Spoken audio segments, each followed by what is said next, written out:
नमस्कार दोस्तों, स्वागत है आपका मेरे चैनल पे। दोस्तों, जैसा कि आप जानते हैं कि हमेशा जब भी इंडियन ओशियन रीजन की बात होती है तो इंडिया को जो सबसे बड़ा थ्रेट दिखता है वो चाइना की तरफ से दिखता है और अलग अलग रूप में दिखता है। और दोस्तों, हम इससे मुकाबला करने के लिए अक्सर बात करते हैं कि सबमरीन की, इंडिया की सबमरीन इंडिया के पास कम है, चाइना के मुकाबले वो कुछ भी नहीं है। तो अभी हम प्रोजेक्ट 75I के लिए एक कंटेंडर भी ढूंढ रहे हैं और अभी कोविड-19 की वजह से ये और ज़्यादा डिले हो जाएगा। तो ऐसे में दोस्तों एक अन्य ऑप्शन भी है जिसके ऊपर इंडिया बहुत ही अच्छा काम कर रहा है, और वो क्या है, आज हम उसी के ऊपर बात करेंगे। चलिए दोस्तों शुरू करते हैं। दोस्तों, चाइना के पास सबमरीन की बहुत बड़ी फ्लीट है। हम उसका मुकाबला अगर करना चाहें तो मुकाबला कर सकते हैं, लेकिन संख्या के मुकाबले में हम नहीं उसके आगे पहुंच सकते। और चाइना की फ्लीट बहुत ज्यादा बड़ी है। इवन वह पाकिस्तान को भी उसकी अगली जनरेशन की सबमरीन प्रोवाइड कर रहा है, जिसमें वह उसे टेक्नोलॉजी भी देगा और आधी सबमरीन लोकली भी बनाई जाएंगी। तो ऐसे में दोस्तों ऐसा नहीं है कि इंडिया बहुत पीछे है। इंडिया के पास अभी करंटली 9 सबमरीन है जो वर्किंग है। इसके अलावा उसने एक न्यूक्लियर सबमरीन रशिया से लीज पे भी ले रखी है।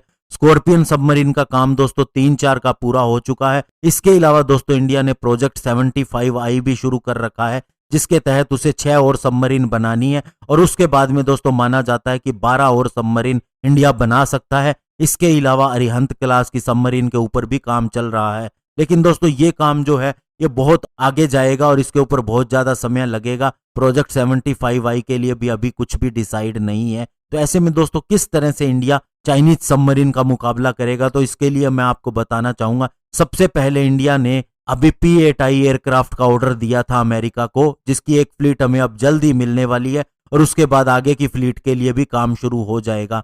दोस्तों ये बहुत ही परफेक्ट एयरक्राफ्ट है किसी भी तरह के एंटी सबमरीन वारफेयर के लिए। और अभी दोस्तों अमेरिका ने इंडिया को हार्पून ब्लॉक 2 मिसाइल और MK-54 टॉर्पीडो देने का भी फैसला किया था, जो कि अपनी क्लास के अंदर बेस्ट वेपन है। तो इंडिया इस तरह से पूरे इंडियन ओशियन रीजन के अंदर इसका मुकाबला कर सकता है। और साथ ही आपको बता दें कि अमेरिका के बाद जो सबसे बड़ी P-8I एयरक्राफ्ट की फ्लीट होगी वो इंडिया के पास ही होगी। इसके अलावा दोस्तों आपको अभी थोड़े दिन पहले मैंने बताया था कि KA-31 यानी कि कामोव 31 हेलीकॉप्टर जो इंडिया के पास सबसे बड़ी फ्लीट है, अभी आगे और ऐसे हेलीकॉप्टर इंडिया खरीद सकता है जो कि एक अवाक सिस्टम की तरह ही होती है नेवल प्लेटफॉर्म के लिए। तो ऐसे में दोस्तों इंडिया के पास ये सेकंड ऑप्शन हो जाएगा किसी भी तरह की चाइनीज थ्रेट से निपटने के लिए। और इसके अलावा दोस्तों अगर हम तीसरे ऑप्शन की बात करें तो इंडिया ने अभी USA MH-60R जो कि रोमियो हेलीकॉप्टर के नाम से भी जाने जाते हैं, इस डील को भी फाइनल किया। और ये भी दोस्तों एंटी सबमरीन वारशिप के लिए